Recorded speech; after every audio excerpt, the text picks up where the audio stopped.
Today presents Strike Battleship Argent, Book 1 in the Starships at War series, by Shane Lachlan Black. Copyright 2016.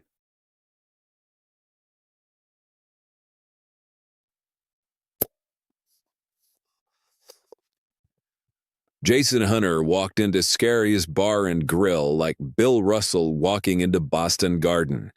Even people who had no idea who he was acted like they knew him. His Argent baseball cap with his rank insignia made it clear to any and all fleet personnel who he was. And although technically regulations didn't require them to salute off-duty, many did anyway, just out of respect for his brief but colorful reputation as a pilot, flight leader, and now battleship captain. He smiled and greeted everyone warmly, as if already celebrating a big victory. It made people feel like they were participating in the mystique. Simon Scary Huntington was the proprietor of Fleet Inn, as it had come to be known over the years. The proximity of Jupiter Station made the establishment the obvious stop-off point before ships moved on to deliveries, other assignments, or back to Jupiter to pick up ships that couldn't be inspected right away. Huntington's nickname came from his tall, gaunt appearance and shock of black hair. Most joked he could play the part of Frankenstein's monster without makeup. That didn't stop him from doing himself up as a monster every Halloween, of course. Nevertheless, he was often the most human-looking creature in the building. He shook hands with Captain Hunter and made arrangements to store the down-low shipment of bottle service Hunter had delivered aboard Command 1. Over the years, the fleet's favorite bar had grown large enough to accommodate several hundred. There was a full-fledged dining room, banquet facilities, gaming areas for card players, a makeshift dance floor of sorts, and, of course, one of the most well-stocked bars in a radius of 10 light-years. "Scary serves it all" was the slogan. Even so, Huntington still tolerated Captain Hunter's occasional insistence on bringing his own adult beverages from time to time. He and his party could never drink several dozen cases, of course, but forgetting what they didn't drink and leaving it behind was Hunter's way of paying for the privilege. It was also the only place in 20 light years where a Skywatch officer could get away with an act that would be blatantly illegal pretty much everywhere else in space. Jupiter 5 was officially neutral under interstellar law. It had completely independent law enforcement and explicitly prohibited both military and civilian officials from exercising any jurisdiction on the surface or in orbit. The ruling council was also careful to bar extradition outside the system.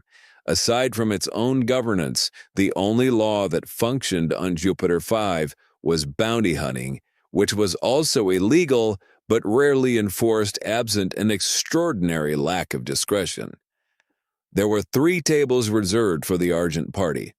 Hunter had barely slid into one of them and ordered his trademark drink, in an old-fashioned glass, from his own reserve, when an attractive, skimpily dressed young woman poured herself, like honey, on his lap and put her arms around his neck. "You never call." The girl's piercing blue eyes were painted with flawless black mascara and light green highlights. Her pouting expression gave her a kittenish look, and her long feather-decorated, brandy-colored hair added just the right touch. She was toned and tight and seductively curvy in all the right places. She wore a black and brown tactical harness tailored to reveal all the smooth, caramel-colored skin possible.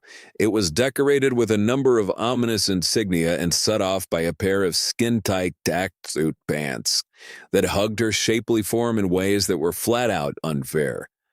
She was also armed with at least 3 weapons, 2 of which Hunter guessed were illegal. Hunter also guessed she had at least 1 unannounced knife, hidden in a boot or glove as well. "And you broke jail." "Oh, Jason, you didn't even bother to look after me. All the charges were dropped. Those mean convoy merchants never even showed up to testify. Besides, nobody wants to see me exiled." She smiled, walked her fingers up Hunter's t-shirt, and drew little circles on his neck, with a perfectly manicured nail. Last I checked, you and that gang of yours were facing 6 counts of piracy. You wouldn't have been exiled, you would have been thrown to the wolves. You wouldn't let that happen, would you? She blinked and focused her gaze directly into Hunter's eyes. If you didn't have me to chase, whatever would you do for fun? Her lips were scarcely a few millimeters from his. He noticed the mesmerizing scent of her alluringly understated perfume. Next time I'll just lock you in my brig, Cerelia. She gathered her shoulders together and snuggled as if wrapping herself in a warm blanket. As delicious as that sounds, it would put a bit of a crimp in my style. She gave Hunter a mocking, pouty frown. Hey, this is a family bar! Lucas Moody shouted. The burly Marine officer stood at Hunter's table and gave Cerelia more than a lingering glance. He wore fatigues and a black and silver Camp Oscar boxing team t-shirt. The Argent's captain responded with a scoundrel's smirk. Major, I don't think you've ever been properly introduced. This is Cerelia L'Orleans. She's wanted for piracy, bootlegging, smuggling, claim jumping, and just about everything else in the core system's interstellar code, short of insurrection. Captain L'Orleans? This is Major Lucas Moody, my Paladin squadron leader. Charmed. L'Orleans gave Moody a smile that made him think the wrong thing. Captain, he replied with a textbook courteous nod. Then he glanced at Hunter, who offered him no clues on what to do next. To avoid any uncertainty, the Major chose to take a seat and grab a bowl of mixed legumes and crackers, making a point of not looking in Hunter's direction. I'm also wanted for kidnapping, Cerelia purred, lifting her knees together and giving Hunter a squeeze. You haven't killed anyone, have you? He asked with a raised eyebrow of his own. She nuzzled Hunter's ear with her lips and whispered, Far as you know. She slid off his lap and gave him a teasing look over her shoulder. Hunter leaned sideways, playfully tried to swat her backside, and missed. Cross the line, Captain. I'm going to lock you up. Oh, I can't wait. See you out there, Captain. She giggled. A moment later, Cerelia slipped into the crowd and vanished. Hunter returned to his drink and smiled the smile of a guy remembering that particular girl. Is this where I change the subject, sir? Moody asked without taking his eyes off the half-emptied cracker bowl. No, Moo, this is where you get yourself something and take a drink with your captain. Ray, hey! Hunter whistled through his fingers. A dizzy-looking, overworked barmaid looked through the crowd in his direction. Get my mech commander a stein and fill it with a beer-like substance. Let's get this party started. Moments later, a half-gallon of sudsy brew landed with a thud on the wooden table in front of the Major. His eyes widened at the sight of so much golden happiness in such a huge, quasi-transparent ceramic container. That's not a beer, that's a glass of heaven, Moody exclaimed. Let it never be said the captain of the Argent doesn't take good care of his men. Hunter held up his glass and toasted the Major. Moody responded in kind, and the two officers took matching swigs. Jason's internal radar snapped on. He had heard something, but was still trying to separate it from the surrounding noise when Major Moody rose from his seat and looked across the room. Hunter stood. Although he wasn't quite as tall as the imposing Marine officer, he could still see two Skywatch personnel engaged in what looked like some kind of altercation at a table filled with drink glasses and snacks and surrounded by a dozen more Skywatch NCOs and crewmen. A junior lieutenant was standing over an exhausted-looking man who was wearing the distinctive uniform of a Skywatch petty officer. It didn't look like a healthy conversation to Jason or Lucas. Hunter made his way through the crowd and arrived at one end of the table just in time to hear the lieutenant shout the word, "Hey!" as if trying to get the petty officer's attention. Lucas walked up behind the lieutenant and scanned the table. He rapidly concluded all the present ranks combined wouldn't add up to enough authority to change the thermostat. Hunter remained quietly in plain view as he observed and noted the officer's tone of voice. The word badgering came to mind. The NCO looked close to unconsciousness, head bent towards the table. Major Moody took another look around. It reminded him of a room full of frat guys halfway through a keg. One of them started to light a cigarette. The Major had had enough. "Attention on deck!" The only thing that broke the relative silence that followed was the dish that tumbled across the floor, scattering crumbs and broken crackers everywhere. 17 people stood at rigid attention.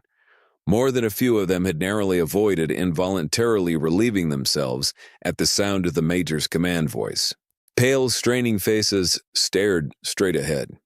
Hunter watched as the petty officer tried to get to his feet and caught the man just before his buckling knees let him drop to the floor. Jason helped him back to his chair and tried to lean down to see the man's face. "Petty officer, are you all right?" "I'm at the tail end of a 40-hour run, sir. Permission to stand at ease." Hunter looked up at the major. "Why don't you take a couple of days' liberty on me, petty officer, and get some rest? You look like hell," Hunter said. "Thank you, sir. I will, sir." His voice sounded like it required most of his remaining strength to speak. Hunter stood and directed his attention to the lieutenant. "How does that sound?" The petty officer was absent without, "I don't care what the problem was, mister. You all start from one again in 2 days. Is that clear?" "Yes, sir." "Very well. Carry on, Lieutenant." Moody took another look around with glaring eyes. Then he gave the order to stand down. The two officers returned to their own table. By the time Lucas had wiped the suds off his upper lip from his next swig, a strangely quiet girl was rounding Hunter's table. In her hands was a small, blinking electronic device of some kind. She was oblivious to everything else in the room, but she did take a seat at Hunter's table. The rest of the story is only one keyword away. Visit jumpline.click in your browser. New keywords are activated every day. Get access to our entire catalog of science fiction, fantasy, and gamelit.